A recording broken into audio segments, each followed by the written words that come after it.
자, 그 다음에, 어, 어쨌거나 이제 요 활성화 함수는 여러 가지 모형 형태가 있는데, 어, 그 시그모이드 함수라고 하는 거는 아까 얘기했던 것처럼 명확하게 1과 0이라고 하는 걸 구분을 할 수도 있지만 어느 정도의 범위를 가지고 판단하더라. 완전 디지털하고는 다른 거죠. 그리고 제일 무난하게 쓰는 게 이제 얘고요. 그 다음에 이제 요 어, 얘는 이제 하이퍼블릭 탄젠트 함수라고 우리가 얘기를 하는데, 요 탄젠트 함수는 이제 0을 기점으로 해서 1, 그 다음에 마이너스 부분까지 존재하는. 그래서 시그모이드에 비해서 뉴런이 이제 온오프를 하는, 0과 0, 1과 0이라고 하는 거를 온오프를 이제 더 잘 흉내는 낼 수 있다는 거죠, 얘가. 그러나 음수를 갖게 된다는 거죠. 그래서 음수 값을 이 음수 부분을 이제 사용하지 않으려고 하는 그런 추세로 이제 우리가 얘 같은 경우는 선호도가 좀 낮다라고 하는 거예요. 얘도 마찬가지로 뉴런의 온오프의 표현은 뭐 잘 할 수 있지만 요 마이너스 음수, 그러니까 음수 때문에 이 음수를 날려버리려고 하는 그런 추세 때문에 주로 선호도는 좀 낮은 그런 함수다, 이렇게 보시면 될 것 같고요. 그 다음에 렐루 함수라는 게 있어요. 렐루, RELU라고 하는 렐루 함수. 얘도 마찬가지로 뉴런의 이제 온과 오프를 흉내내지는 않지만 쭉 이렇게 변해버렸잖아요. 그러나 이제 얘 같은 경우는 이제 딥러닝 성능을 크게 향상을 할 수 있다라고 하는 장점을 가지고 있다. 그래서 아주 많이 또 널리 쓰고 있는 함수 중에 하나입니다. 그래서 뉴런의 이제 온오프 함수를 이제 흉내낼 수는 없지만 결국은 이제 딥러닝 기술을 크게 향상시킬 수 있는 그런 여지는 있다. 그리고 어떻게 보면 이제 비례적으로 이렇게 커지는 거잖아요. 쭉 0에서부터 쭉 비례적으로 1까지 올라가는 이런 이제 구조를 가지고 있어요. 그러니까 어떤 함수를 쓸 거냐의 이제 차이인 건데, 이제 네 번째로 나오는 게 렐루 함수긴 렐루 함수인데, 리키예요. 리키 렐루 함수라고 합니다.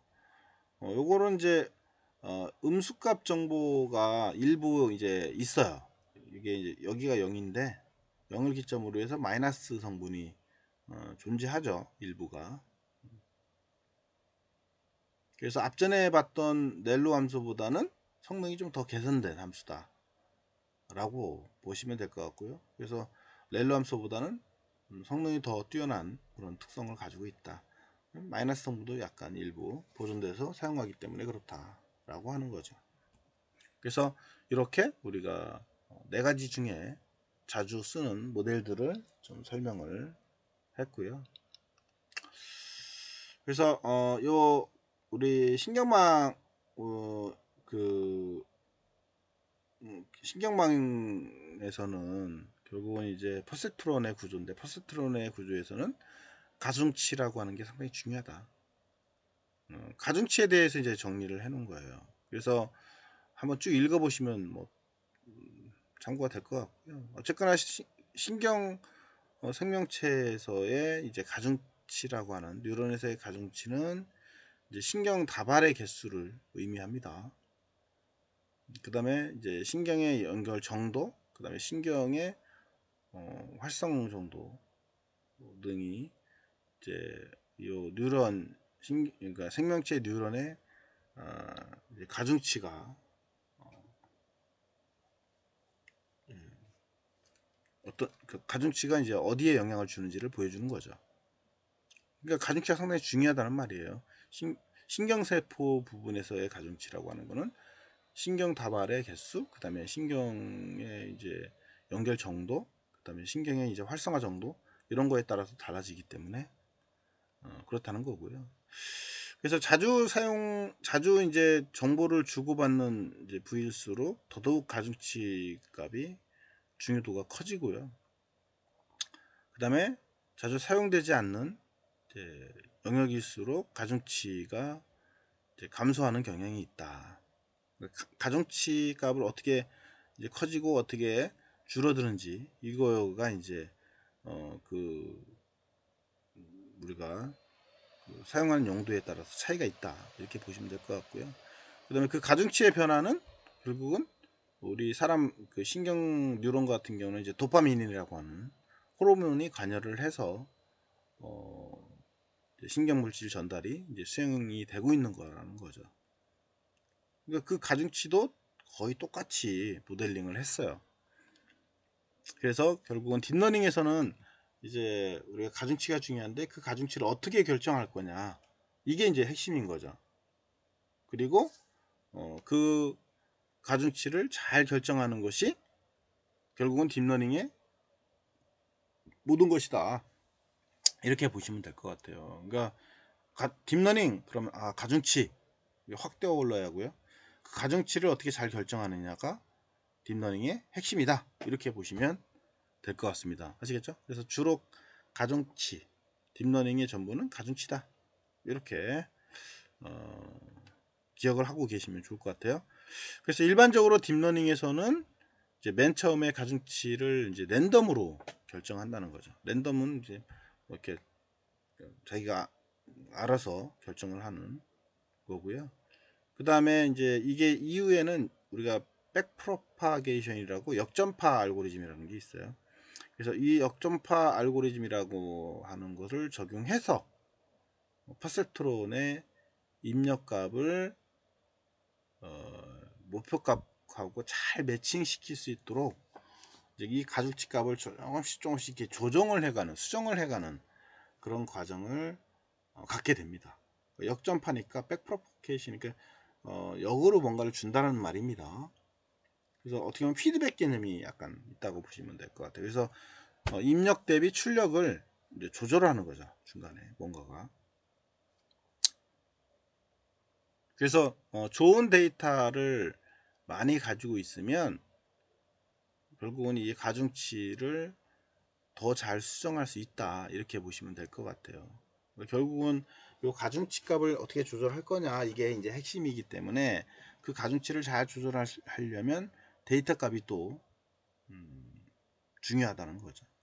그래서 그 데이터를 분석을 잘 해서 이 가중치 값을 잘 수정을 해 나가는 과정을 우리는 학습이다 라고 하는 거죠. 이거 상당히 중요한 말입니다. 학습. 우리가 이제 딥러닝 기술을 얘기를 할 때 우리가 학습이라는 단어를 많이 써요. 학습, 러닝이라는 말이죠. 그죠? 그래서 딥러닝이라고 하는 이름을 정한 게 바로 이것 때문에 그래요. 데이터 분석을 잘 해서 결국은 가중치를 잘 수정을 하고, 그 수정하는 과정들이 한 번에 끝나는 게 아니고 계속 돌면서 계속 수정을 해 간다는 거죠. 그러니까 이 수정해 가는 과정이 우리가 학습이라는 단어인데, 러닝, 이거를 아주 깊게 학습을 하는 걸 우리는 딥러닝이다.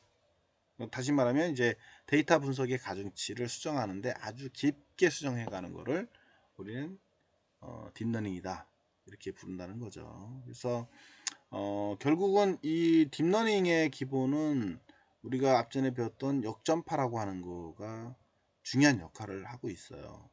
저게 개발되지 않았으면 당연히 태어나지 않았겠죠. 그래서 그 딥러닝 기술에는 결국은 뭐다? 역전파라고 하는 게 활용이 되고 있다.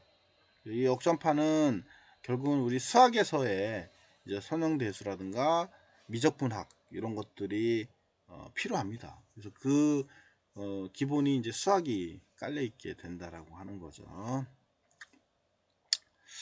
자, 그 의미니까 잘 이해를 해놨으면 좋겠고요. 그 다음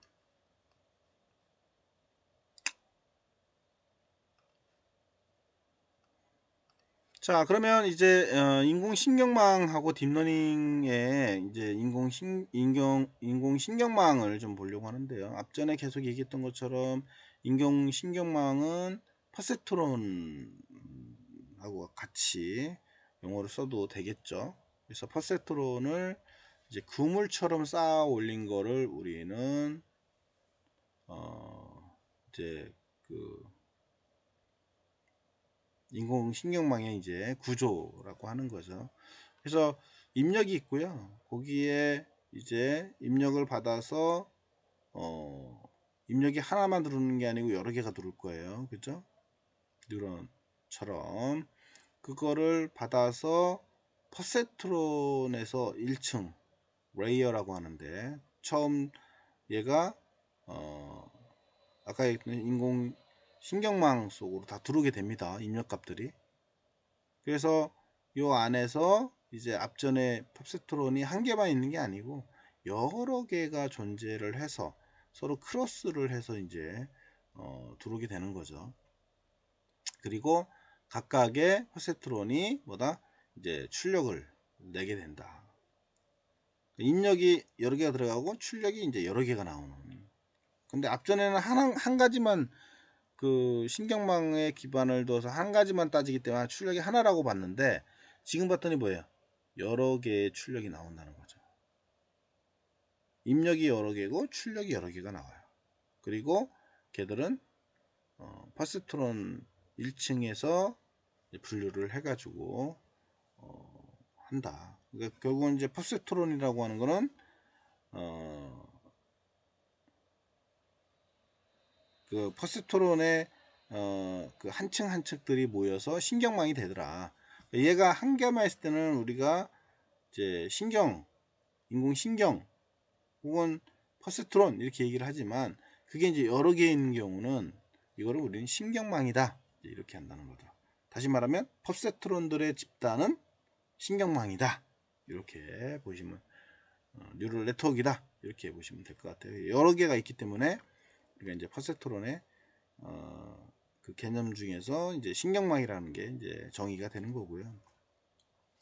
그래서 인공신경망을 여러 층으로 쌓아 올리는 이제 요 행위, 요게 우리는 이제 딥러닝이다. 그러니까 퍼셉트론이 이렇게 이제 여러 개가 있는데 그 여러 개를 이제 층으로 이루어져 있고요. 얘가 요 층들을 퍼셉트론 층을 우리 이제 은닉층이라고 얘기를 해요. 히든 레이어라고 얘기를 하고 있고요. 그 다음에 그것들이 또 다시 한번 또 퍼셉트론 층을 또 형성을 해요. 그래서 두 번째 이제 출력층이 나오게 되는데 요 층들이 중간에 많이 껴 있으면 복잡한 그런 학습을 이제 하게 되는데 요게 이제 지금 현재는 두 가지만 해놓은 거예요. 은닉층, 퍼세트론층하고 그다음에 출력할 수 있는 퍼세트론층 이렇게 나눠져 있는 거죠. 그러니까 이런 그 퍼세트론층을 차곡차곡 쌓아서 올린 다층의 이런 신경망을 이제 제정을 하게 되는데 이러한 신경망들을 깊은 이제 층에서부터 쌓아서 그 만들어 놓은 행위를 우리 이제 딥러닝이다 이렇게 보시면 될 것 같아요. 이 층들이 많으면 많을수록 아주 깊은 학습을 하게 되죠. 근데 너무 많아 버리게 되면 또 복잡한 그런 구조로 갔기 때문에 시간도 오래 걸리고 그러겠죠. 적당하게 구성이 되어져야 한다. 라고 하는 거죠. 그래서 우리가 요게 어떤 구조로 이루어져 가는지를 잘 알고 있어야 돼. 그래서 입력이 들어가면 출력이 나오는. 그죠? 그리고 그 안에서 이제 학습을 하게 되는. 그리고 내가 원하는 형태의 그런 학습을 하기 위해서는 요 입력에 대해서 웨이트 값을 다 가지고 있다. 그 웨이트 값이 중요한 거예요. 아까 가중치 값. 자, 그래서 딥러닝을 사용하는 이유는 뭐다? 인간의 뇌를 흉내내서 인공지능의 성능을 높이기 위해서 사용하는 거고요. 그 다음에 인간의 뇌 구조는 아까 앞전에 봤던 것처럼 신경망이 복잡하게 엮여져 있다. 그물처럼 이렇게 막 만들어졌기 때문에 네트워크라는 용어를 쓰고요. 신경망, 뉴럴 네트워크 이렇게 이제 이걸 쓰는 거죠. 그래서 그물처럼 아주 복잡한 구조로 결합돼서 형성이 된다. 이게 뇌구조나 아니면 우리 딥러닝에서 사용되는 어, 그 딥러닝 구조하고도 똑같다. 딥러닝은 결국은 뭐다? 퍼셉트론이 엮여서 만들어져 있는 그물과 같은 그런 구조로 결합되어져 있는 게 결국은 딥러닝이다. 이렇게 보시면 될 것 같고요. 그 딥러닝은 우리가 이제 FNN 뭐 이렇게 여러 가지가 있죠. CNN 뭐 FNN 여러 가지가 있는데 FNN이라고 하는 구조를 우리 이제 피드백 하는 피드 포워드라는 용어를 씁니다. FNN의 뉴럴 네트워크라는데 피드 포워드, 피드는 주다 뭐 이런 이거잖아요. 앞쪽으로 뭔가를 주는, 입력시켜주는 그런 구조가 이제 딥러닝이다 이렇게 보시면 될 것 같고요. 그래서 딥러닝의 역사는 결국은 뭐다? 아까 얘기했던 이제 히든 레이어의 가중치를 설정하는 방법이 이제 없어서 기존의 딥러닝이 안 됐던 이유 중에 하나가 저 은니칭의 가중치를 수정하는 방법이 그렇게 많지가 않았어요. 그래서 딥러닝 기술이 좀 불가능했던 거고요. 그래서 1986년도에 아까 했던 백프로파게이션 역전파 알고리즘이 이제 기법이 발견이 되면서 다시 한번 얘가 딥러닝이 이제 부활을 하게 됩니다. 그래서 역전파의 그런 기법으로 이제 은니칭에서 학습이 가능해졌고 그 다음에 딥러닝이 이제 본격적으로 연구가 되기 시작하게 된 그 계기가 된다 이렇게 보시면 될 것 같아요. 그래서 딥러닝의 역사는 결국 뭐다? 역전파라고 하는 게 역전파의 기법이 발견되면서 확대됐다 이렇게 이제 정의를 해도 되겠죠. 자, 그래서 딥러닝은 이제 어떻게 코딩하느냐 라고 하는 거죠. 딥러닝의 구조는 이렇게 퍼셉트론 층들이 여러 개 연결이 돼서 그 안에도 은닉층이 있고 출력층이 있어서 이 안에서 이제 그 가중치 값을 계산을 잘 해서 내가 원하는 출력을 얻게 되는데 요 복잡한 구조가 결국은 이렇게 텐서플로우에 우리 이제 그 파이썬에서 간단한 코딩으로 구성을 할 수 있다라고 하는 거죠. 그래서 딥러닝의 이제 모델의 구조가 복잡하단 말이에요. 복잡한데 이 파이썬에서는 이렇게 요거 하나로 끝나버립니다. 그래서 간단한 코딩을 이제 할 수 있다는 거죠. 그래서 텐서플로우, 임포트, 캐러스, 그 다음에 이렇게 레이어를 이제 디파인 해주면 되죠.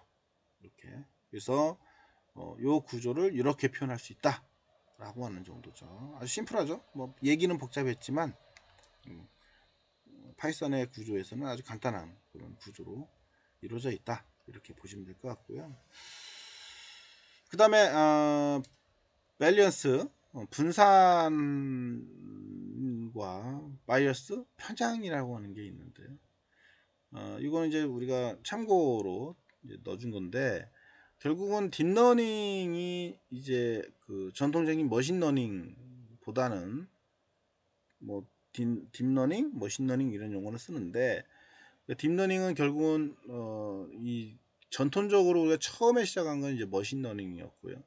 그 머신러닝보다도 성능이 더 높아진 게 이제 딥러닝인 거예요. 그 이유는 뭐냐? 요 분산이라고 하는 밸런스가 크기 때문이다. 분산이 크기 때문이다. 라고 하는 거고요. 그 다음에 이 밸런스가 이제 큰 모델은 이제 아주 복잡한 그런 분포도를 잘 추론을 할 수 있어서 가능했다. 이렇게 보시면 될 것 같아요. 그래서 이제 두 가지 모델을 여기서는 이제 잠깐 보여준 것 같아요. 그래서 하나는 일직선으로 이렇게 증가를 해가는 형태고 하나는 타원 형태처럼 이렇게 포물선 형태를 나와줬고 그 주변에 이제 이렇게 분산되어져 있는 형태를 보여주고 있는 거고요.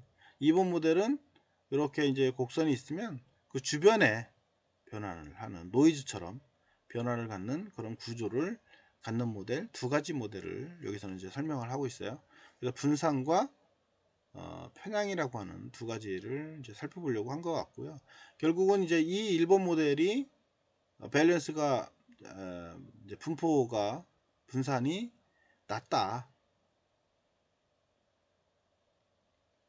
그리고 편향 바이어스는 큰 모델이다. 이렇게 보는 거고요. 그래서 이 주변에 뭔가 이렇게 막 분산되어 있잖아요, 데이터들이. 그래서 이 분산되어 있는 구조를 형태로 이루어져 있고, 2번 모델 같은 경우는 밸런스는 이제 높다는 거죠. 분산은 상당히 높고요. 그 다음에 바이어스는 낮은 모델이다. 그러니까 얘하고 얘는 두 가지가 이제 반대되는 그런 성격을 가지고 있다. 그래서 1번 모델보다는 2번 모델이 더 훨씬 이제 유연하고 변동성이 크다라고 하는 거죠. 이 변화는 폭을 기점으로 변화를 갖기 때문에 그렇다는 거죠.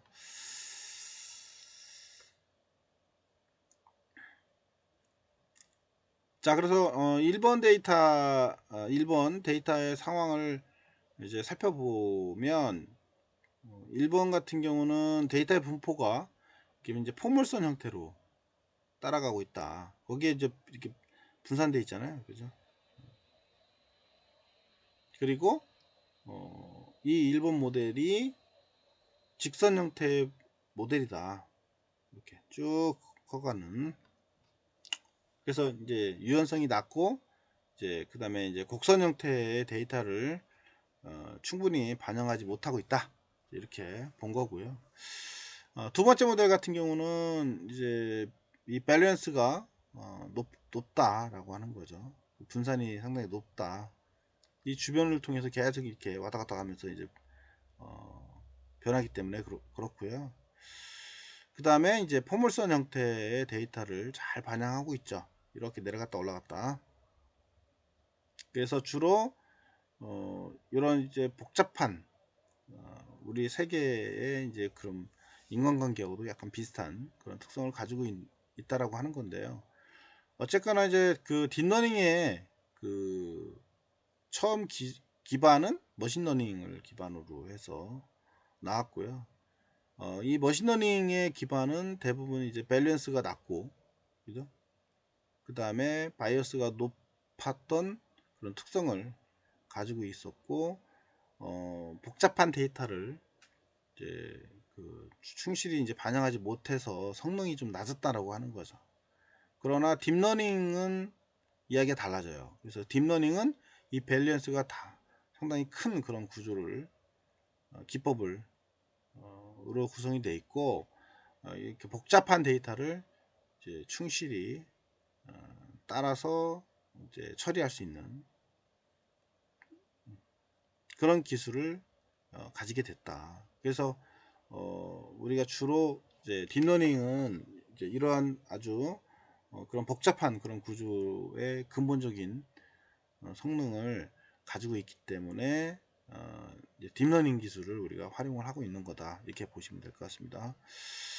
그래서 이제 결론적으로 여기 쭉 정리를 해 놓긴 했습니다. 그래서 지금 얘기했던 게 다예요. 요 두 가지. 요 밸런스가 낮고 바이어스가 큰 모델과 그다음에 밸런스가 높고 바이어스가 낮은 모델이 있는데 주로 딥러닝 같은 경우는 이 두 번째 모델이 적용이 돼서 성능 개선도 돼서 학습을 복잡한 학습을 할 수 있다. 뭐 이렇게 보시면 될 것 같습니다. 나와 있네요.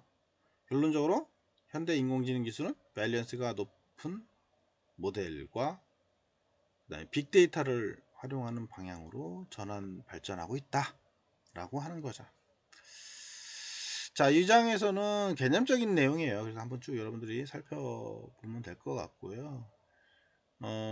어쨌거나 이 용어들 통계학과 베이즈 확률에 대해서 그 다음에 뉴런의 구조와 퍼셉트론의 구조에 대해서 같은 구조지만 하나는 신경세포의 개념이고 하나는 퍼셉트론 기계적인 개념의 두 가지를 비교를 해본 거고요. 그 다음에 신경망의 구조에 대해서 좀 살펴봤고요. 그 다음에 활성화 함수에 대해서도 알아봤습니다. 이 활성화 함수는 사실 여기서는 개념적으로 나와 있지만 좀 더 깊게 들어가면 좀 복잡한 그런 의미를 갖고 있고요. 네, 딥러닝의 개념에 대해서 우리가 공부를 했다. 딥러닝은 뭐냐? 라고 하는 거죠. 이 정의는 우리가 잘 숙지를 해놨으면 좋겠습니다. 자, 여기까지 하고요. 좀 쉬었다가 나가